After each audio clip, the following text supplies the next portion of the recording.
নিঃসন্দেহে পৃথিবীর সবচেয়ে ভালোবাসা আর সুখের ছবি ছোট্ট মুখের এই হাসি। ছবিটা আনন্দমাখা, তবে ক্ষণস্থায়ী। এই মুহূর্তগুলোর অনুভূতির বয়স ছিল মাত্র 10 বছর।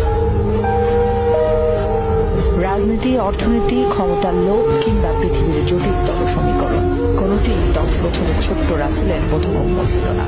কিন্তু সেই রাসেলকে শিকার হতে হলো ইতিহাসের জঘন্যতম বর্বরতা। বাবা বঙ্গবন্ধুর সাথে ছুটে বেরিয়েছে দেশ বিদেশ, নিজের মতো করে মুখরিত করে রাখত চারপাশ। অবাক চোখে বিশ্বকে দেখত চোখে মুখে আনন্দের ঝঙ্কার নিয়ে। বাবা রাষ্ট্রপতি, তাতে কি? দুরন্ত রাসেল শৈশবের উদযাপনে সাইকেল চালিয়েই যেত স্কুলে। আদর আবদারে কখনো রান্নাঘরে বসেই খেত ভাত, পোশাক থেকে রাখত পরম যত্নে। ছোট্ট রাসেলকে বন্ধু